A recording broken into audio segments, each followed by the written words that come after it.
হযরত আদম আলাইহিস সালাম যখন কাবিলকে বলল, কাবিল, আল্লাহ রাব্বুল আলামিন হুকুম করেছেন যে তোমার সাথে গাজার বিবাহ হবে আর আকলিমার সাথে হাবিলের বিবাহ হবে। তখন কাবিল কি বলল, যে আব্বা, আপনার হুকুম মাইনে নিতে আমি রাজি না। কারণ হলো আপনি হাবিলকে বেশি ভালোবাসেন, এই জন্য সুন্দরী মেয়েটাকে তার সাথে বিবাহ দেবেন। আসলে কি এটা কি আদম আলাইহিস সালামের হুকুম ছিল না আল্লাহর হুকুম? ওই যে ইয়াকুব আলাইহিস সালামের সন্তান ইউসুফকে তখন বেশি ভালোবাসতে লাগলেন ইয়াকুব আলাইহিস সালাম, তিনি বুঝতে পারলেন এ হলো আমার নবী, আমার সন্তান, বেশি ভালোবাসতে লাগলেন। তখন অন্য ভাইয়েরা কি বলল, যে না, আমাদের চাইতে ওরে বেশি ভালোবাসে, এটা আল্লাহ, এটা আমাদের আব্বা ভুল করছে, নাউজুবিল্লাহ। ঠিক কাবিল এই সূত্র ধরে, এই কাবিলের এই সূত্র মেনে নিয়েছিল হযরত ইয়াকুব আলাইহিস সালামের এই সন্তানেরা। এই জন্য কাবিল যে প্রথাটা চালু করে গেছে, পিতামাতার অবাধ্য হওয়া কিভাবে করতে হয়, এই প্রথা যারা মেনে চলবে এদের আমলনামায় তো গুনাহ হবে। এই গুনাহের একটা অংশ কে পাবে? কাবিল। ভাইরা আমার, আদম আলাইহিস সালাম টেনশনে পড়ে গেলেন যে কি করব, কাবিল তো আমার হুকুম মানে না। আল্লাহর দরবারে আদম আলাইহিস সালাম বলতে লাগলেন কান্নাকাটি করে, আল্লাহ, কাবিল তো আমার হুকুম মানে না রে, কি করব আমি? তখন আল্লাহ রাব্বুল আলামিন বললেন, আদম, আমি একটা ফর্মুলা বলে দেব, এইটা তুমি পালন করবা, তোমার হাবিল আর কাবিলকে বলবা। এই ফর্মুলা হলো দুইজনে বকরি জবাই করবে। কি জবাই করবে? কুরবানি কখন থেকে এসেছে? দুইজনে দুইটা বকরি জবাই করে মিনা পাহাড়ের উপরে রেখে আসবে। ওই মিনা পাহাড়ের উপরে বকরি জবাই করে রেখে ওরা দূরে চলে আসবে। এরপরে যার কোরবানি কবুল হবে তার সাথে আকলিমার বিবাহ হয়ে যাবে।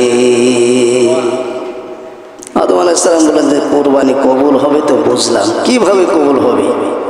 আল্লাহ তাআলা বললেন যে একটা আগুনের গুল্লা আসবে, একটা আগুনের ফুলকি আসবে। ওই আগুনের গুল্লা এসে যার পশুটি পোড়ায় দেবে, ছাই করে দেবে, বুঝতে হবে তার কোরবানি কবুল হয়েছে, তার সাথে আকলিমার বিবাহ।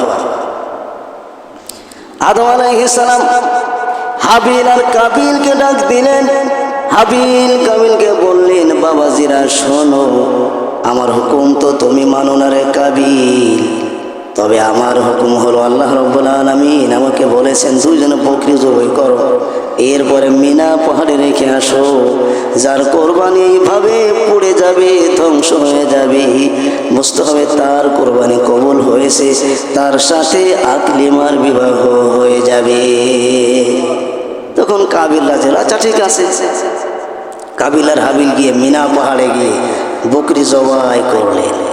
এই কোরবানি এটা হলো শুরু হয়ে গেল। এই কোরবানি করে যখন দূরে আসলেন তখন একটা আগুনের গোল্লা এসে হাবিলের কোরবানি পোড়ায় দিল, মানে হাবিলের বকরিটা পোড়ায় ছাই করে দিল। কাবিল দেখে রাগান্বিত হয়ে গেল, কি রে, এই হাবিলের কোরবানি কবুল হয়েছে, তার মানে হাবিলের সাথে আকলিমার সুন্দরী বোনের বিবাহ হবে, আমার সাথে আর হবে না। এবার হাবিলের সাথে আকলিমার বিবাহ হয়ে গেল। কাবিল কিন্তু আর বিবাহ করতে রাজি হচ্ছেন। ওই যে সামলা সুন্দর, ওরে তো আমি নেব না, আমি তো আমার সুন্দরী মেয়ে।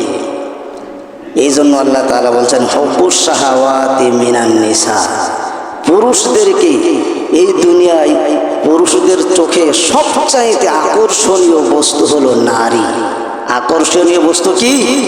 আর মহিলাদের চোখে সবচাইতে আকর্ষণীয় বস্তু হলো পুরুষ। এর চাইতে বড় ধন নারী পুরুষের কাছে দ্বিতীয় আর কিছু নেই। 2 নম্বর হলো সোনা দানা অর্থ সংসার। ভাইরা আমার, কাবিল যখন দেখলো হাবিলের কুরবানি কবুল হয়ে গিয়েছে তখন চিন্তায় পড়ে গেল কি করা যাবে। এক পর্যায়ে হাবিলকে বলল, ও কাবিল হাবিলকে বলল, হাবিল, ওই আকলিমারে তুই তালাক দিয়ে দে, তালাক দিয়ে তারপরে আমি বিয়ে করব। কি আকর্ষণ সুন্দরী মেয়ের প্রতি মানুষের। যাই হোক, এটা তো আল্লাহর হুকুম। এটা কার হুকুম? আল্লাহর হুকুম। আল্লাহ তো এই ঘটনা ঘটাবেন বিধায় আল্লাহ এটা করছে। এই জন্য রাসূলুল্লাহ সাল্লাল্লাহু আলাইহি ওয়াসাল্লাম একটা হাদিসের ভিতরে বলছেন, যারা জাহান্নামী তারা লেখা আছে ওরা জাহান্নামে যাবে, আর তারা যারা জান্নাতি লেখা আছে ওরা জান্নাতে যাবে। তখন সাহাবীরা বললেন, তাহলে নামাজ রোজা করে কি লাভ? কে জান্নাতে যাবে কে জাহান্নামে যাবে এটা লেখাই রয়েছে। এ হাদিস বড় হাদিস, অন্য সময় বলবো। তো কাবিল যখন এইটা হাবিলকে বললো যে তুই তালাক দিয়ে আমি ওরা বিয়ে করব, তখন হাবিল বললো আল্লাহ যদি আমার তালাক দিতে বলে, আব্বা যদি বলে তাহলে তালাক দিয়ে দেবো। তখন আদম আলাইহিস সালামকে এই কথা বলার পরে আদম আলাইহিস সালাম বললেন, না না, আল্লাহর হুকুম যদি হয় তাহলে তালাক দেবো, আল্লাহর হুকুম না হলে কি আকলি মারে তালাক দেওয়া যাবে না। কাবিল চিন্তা করল, তাহলে একটা কাজ করতে হবে, হাবিলকে হত্যা করতে হবে।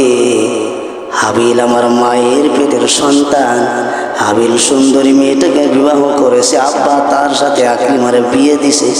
আমি যদি হাবিলকে হত্যা করতে পারি তাহলে আকলিমারে আমি বিবাহ করতে পারবো, ওরা জবই দেবো, কোরবানি করবো হাবিলকে। নাউজুবিল্লাহ বলেন, ভাইরে ভাই কোরবানি করবে। এখন কিভাবে যে হাবিলকে হত্যা করবে মাথায় আসে না, বুদ্ধি নাই, খুঁজে পাচ্ছে না কিভাবে সে মারবে। হঠাৎ করে কাবিল এটা চিন্তা করে ঘুরতে লাগলো। এক পর্যায়ে একজন বৃদ্ধ লোক ওই কাবিলের সামনে হাজির। লোকটা কি বুড়ো মানুষ। এই বুড়ো মানুষ কাবিলের সামনে এসে একটা সাপ ধরে একটা পাথর উঠায় ওই সাপের মাথার উপরে আঘাত করলেন। আঘাত করার সাথে সাথে সাপটা মরে গেল, সাপটারে ফেলায় দেয়। এই দেখার সাথে সাথে কাবিল এবার চিন্তা করলো, তাই তো একটা পাথর উঠায় যদি আমি হাবিলের মাথার উপরে আঘাত করি হাবিল মরে যাবে, আমি আকলিমাকে পেয়ে যাব। এই যে বৃদ্ধ লোক হাবিলকে এই বুদ্ধিটা দেখায় দিল, বৃদ্ধ লোকটা কে বলেন তো? বাকি আছে কারো বুঝতে? এই লোকটা কে? ইবলিস। যত রকম অপকর্ম দেখায় দেওয়ার এক নম্বর যেই ব্যক্তি তার নাম কি? ইবলিস। ভাইরা আমার, ইবলিস এটা দেখায় দেওয়ার সাথে সাথে কাবিল একটা পাথর ওঠায় হাবিলের মাথার উপরে এমন জোরে মেরে দিল, কাবিলের ওই হাবিলের মাথা ফেটে ঘিলু বের হয়ে গেল, রক্ত ফিনকি দিয়ে বের হতে লাগলো। এই অবস্থা দেখার সাথে সাথে কাবিল বেহুশ হয়ে পড়ে গেল। হাইরে আমার ভাই কে? ওই যে নফসে লাওয়ামা। নফসে লাওয়ামার প্রধান কাজ কি? আপনাকে দিয়ে অন্যায় কাজ করাবে, অন্যায় কাজ করানোর পরে আপনাকে বলবে হায় রে ওনার কাজটা কেন করলি তুই, এটা বড় অন্যায়। এটা হলো কার কাজ? নফসে লাওয়ামার কাজ। এই নফসে লাওয়ামায় ধরে ফেলবে। ভাইরা আমার, কাবিল হুঁশ এলো, এইবার চিন্তা করছে হাবিলকে তো আমি হত্যা করলাম, সমস্ত মানুষ দেখবে আর সাক্ষী দেবে আর বলবে যে আমি ওরে মারিছি। হায় রে ভাই, আমি একজন বোনের জন্য, একজন নারীর জন্য তোমারে আমি হত্যা করলাম। এই জন্য বলে মায়ের পেটের ভাই মারে আরো পিছনে ফিরে তাকায়। আপনার আপন ভাই, রক্ত সম্পর্কীয় ভাই আপনারে যদিও মারে ও পিছনে ফিরে তাকায়, হায় রে বাইরে মারলাম। রক্ত সম্পর্কর কি মূল্য, কি বাঁধন। ভাইয়েরা আমার, কাবিল এবার চিন্তা করতে লাগলো, কাঁদতে লাগলো, কি করব আমি। এবার হাবিলের লাশ কাঁধে করলো, রক্ত তো ঝরছে, সমগ্র জঙ্গলে জঙ্গলে কাবিল ঘুরে। আর এই কাবিলের লাশটিকে সে কিভাবে গোপন করবে চিন্তা করছে, কি করব আমি। এইভাবে কিছুদিন পর্যন্ত রাত দিন 24টি ঘন্টা এই হাবিলকে কাঁধে নিয়ে কাবিল ঘুরতে লাগলো জঙ্গলে জঙ্গলে। ঘুম নাই, খাওয়া নাই, কিছুই নাই, ক্লান্ত হয়ে গেল। এক পর্যায়ে কাবিল এক জায়গায় বসে রয়েছে, ভাইয়ের লাশটা কাঁধে করে নিয়ে। এই লাশ কাঁধে করার পরে একবারও কাবিল হাবিলের লাশটা নিচে রাখে না। বাইরে তো মাইরে ফেলাইছে মহব্বতে, এবার মাইরে তো ফেলাইছে, মহব্বত করে আর লাভ হবে? লাভ হবে। এক পর্যায়ে আল্লাহ রাব্বুল আলামিন দুইটা কাক পাঠিয়ে দিলেন। কাক পাঠালেন কে? আল্লাহ পাঠালেন। এবার হচ্ছে আল্লাহর কাজ। দুইটা কাক পাঠিয়ে দিলেন। একটা কাক এসে আর একটা কাককে হত্যা করলো। হত্যা করে তার পা দিয়ে মাটি খুঁড়ে ওই কাকটিকে সে দাফন করে দিল। মুসলমান মৃত্যুবরণ করার পরে মুসলমানকে কোথায় রাখতে হবে? কবরে। এই কবরে রাখার প্রথা এই চালু হবে, বুঝেছেন ভাইরা আমার? কবরে রাখার পরে কাক যখন চলে গেল, কাবিলের মাথায় বুদ্ধি এলো, যেভাবে আমার ভাইকে এইভাবে মাটির ভিতরে রাখতে হবে। মাটি খুঁড়ে হাবিলের লাশটা ভিতরে রেখে এইবার বাড়ির দিকে রওনা দিয়েছে। এইবার আমি আকলিমার বিয়ে করব। লোক কিন্তু যায়নি। কিছু দূর যাওয়ার পরে আল্লাহ রাব্বুল আলামিন মাটিকে নির্দেশ দিলেন, মাটি এই কাবিলকে তুমি গিলে ফেলো, এই কাবিল যেন বাড়িতে পৌঁছাতে না পারে। তাহলে মা হাওয়া দেখবে, এই হাওয়া দেখে তো আবার চিল্লাপাল্লা করবে, কান্নাকাটি করবে। তখন মাটি যখন ফাঁক হয়ে গেল, এই কাবিলের হাঁটু পর্যন্ত বেড়ে গেল মাটির তলে। এইবার কাবিল আল্লাহ দরবারে হাত তুললেন। কি করলেন? ওই যে হাত তুলে আল্লাহর দরবারে চোখের পানি ছেড়ে দিয়ে কাবিল বলছে, আল্লাহ আমার একটু কথা শুনে তারপরে আমার মারো। আল্লাহ বললেন, আচ্ছা বল তো কি বলবি? এইবার কাবিল বলছে, আল্লাহ আমার কথা হলো ইবলিস তো তোমার হুকুম মানিনি। তাহলে হ্যাঁ, আমার হুকুম মানিনি। আমার আব্বাকে সিজদা করার কথা আপনি বলেছিলেন, কিন্তু ইবলিস আপনার হুকুম না মেনে সে অহংকার করেছিল বিধায় তুমি তো শয়তানকে মাইরে ফেলনি, হত্যা করনি, ওরে ধ্বংস করেন, ওরে বাসায় রাইছ, বরং কিয়ামত পর্যন্ত হায়াত বাড়াই দিছ। তাহলে তোমার হুকুম অমান্য করার কারণে শয়তানকে তুমি বাঁচিয়ে রেখেছো, কিয়ামত পর্যন্ত অভিশপ্ত করে দিয়েছো। বুঝলাম, আমিও তোমার হুকুম অমান্য করলাম, আমারে তুমি কেন মেরে ফেলবা? দেখছেন কি বুদ্ধি! আর আমরা বলি আমাদের বুদ্ধি বেশি। ভাইরা আমার, এই যখন কাবিল বলল, তখন আল্লাহ রাব্বুল আলামিন কাবিলকে বলল, ও কাবিল, ও আমার দুশমন, ভালো করে শুনে নে। তুই যে শয়তানের কথা বলছিস, শয়তান তো তোর মতো মায়ের পেটের ভাইকে হত্যা করে না, ও তো আমার হুকুম একটা অমান্য করেছে। তাছাড়া তো অনন্তকাল ওর হাজার কোটি কোটি বছর আমার কাছে ইবাদত করেছে। একটা হুকুম অমান্য করেছে, ওর ইবলিস বানাই দিছি আমি। ছাড় আমি ওকে দেয় নাই, ওকে আমি কি ছাড় দেয় নাই। এই এই ইবলিস কি ছিল? মুআল্লিমুল মালায়েকা। ইবলিসের অসংখ্য ঘটনা আছে। এই জমিনের এমন কোন জায়গা নেই ইবলিসের সিজদা নাই। শুধু তাই না, এই কোটি কোটি বছর সিজদা করার পরে ইবলিস জান্নাতের ভিতরে গিয়ে জান্নাতের সমস্ত জায়গায় সে ইবাদত করেছে। এক পর্যায়ে আল্লাহ তাআলা সমগ্র ফেরেশতাদের শিক্ষক বানায় দিয়েছিলেন এই ইবলিস। কিন্তু আল্লাহর একটা হুকুম অমান্য করার কারণে ওরে আল্লাহ কি বানায় দিলেন? ইবলিস বানায় দিলেন। এর কারণ কি? কারণ হলো ইবলিসের চাইতে মর্যাদা ছিল আদম আলাইহিস সালামের। কথা বলেন, ফেরেশতাদের মর্যাদা বেশি নাকি আমাদের মতো সুসলো মানুষের মর্যাদা বেশি? ভালো করে বুঝবেন, আমাদের মতো সুসলো মানুষের মর্যাদা বেশি না ফেরেশতাদের মর্যাদা? আর আমরা সুসলো মানুষ হলো আমাদের মর্যাদা বেশি। কথা বলেন। কিন্তু আমরা যদি সেই আল্লাহর হুকুম অমান্য করি, তাহলে ইবলিসের চাইতে আমরা নিকৃষ্ট। আল্লাহ বলেছেন না যে লাহুম কুলুবুন লা ইয়াফকাহুনা বিহা উলাইকা কালানাম। আমি শর্টে বলে দিলাম, উলাইকা কালানাম বাল হুম আদাল। সাইদওয়ালা জানোয়ার তাই চাইতে নিকৃষ্ট জাতি যারা আমি আল্লাহর হুকুম অমান্য করে। কি কষ্ট পেলেন নাকি? এটা রেফারেন্স। ভাইরা আমার, কাবিল যখন এই কথা বললো, আল্লাহ বললেন যে শয়তান তো মায়ের পেটের ভাইকে হত্যা করে নাই, তুই তো মার পেটের ভাইকে হত্যা করেছিস নারীর জন্য, তোরে বাঁচাবো না। তখন এবার কাবিল বুদ্ধি বের করলো, কি করা যায়। এইবার কাবিল বলল, আল্লাহ আর একটা কথা আছে। আল্লাহ বললেন, আচ্ছা বল। এবার কাবিল বলছে, আল্লাহ তাআলা আমার আব্বা আদম 360 বছর কেঁদেছিলেন একটা গুনার জন্য, গুনাহ না, একটা ভুলের জন্য। আল্লাহ এই ভুলের জন্য আমার আব্বা 360 বছর কেঁদেছিলেন। যেটা সত্য না মিথ্যা? আল্লাহ বলেন সত্য। এবার কাবিল বলছে যদি সত্য হয় 360 বছর পরে আমার আব্বারে মাফ করিলে কেন তুমি? তখন আল্লাহ বলছে তুই বল। আল্লাহর সাথে কাবিলের কথা।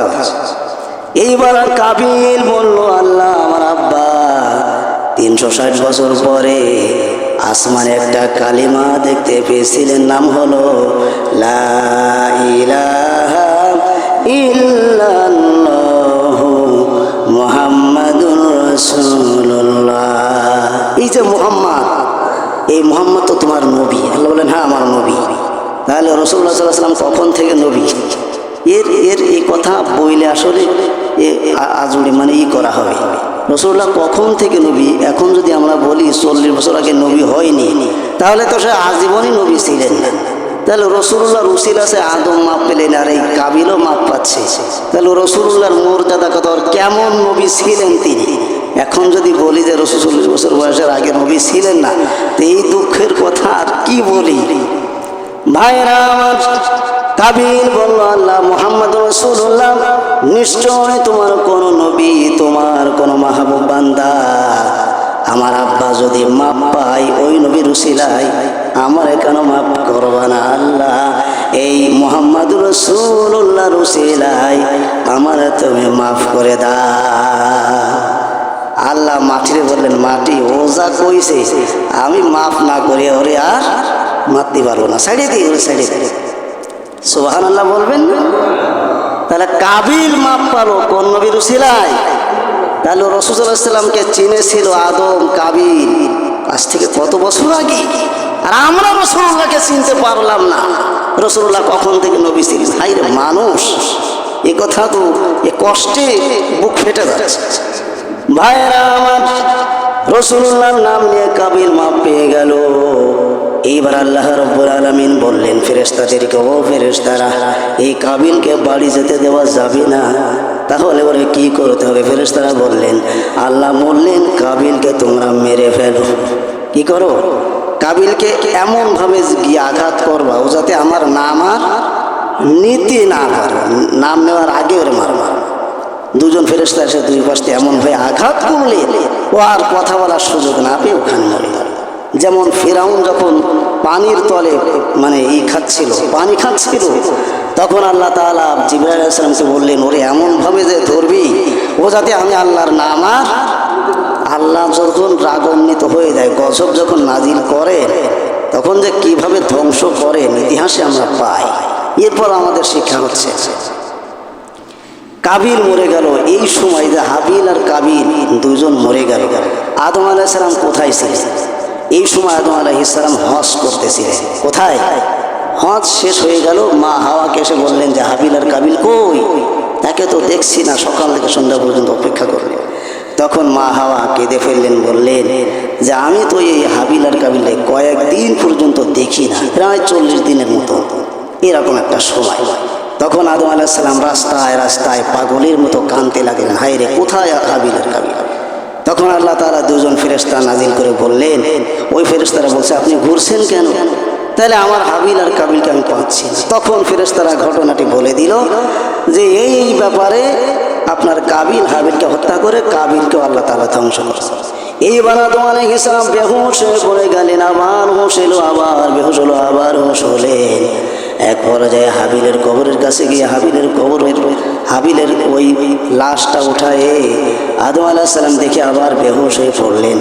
আদম আলাইহিস সালাম দেখলেন হাবিলের মাথার ঘিরু বের হয়ে গিয়েছে, রক্তে সমস্ত শরীর রঞ্জিত হয়ে গিয়েছে। এইবার আদম আলাইহিস সালাম হাবিলকে বুকে জড়িয়ে ধরে উঠায় নিয়ে আসলেন কবর থেকে উঠায় এনে প্রায় অনেক দিন পর্যন্ত সমগ্র শহরে ঘুরলে, সময়কে দেখাতে লাগলেন।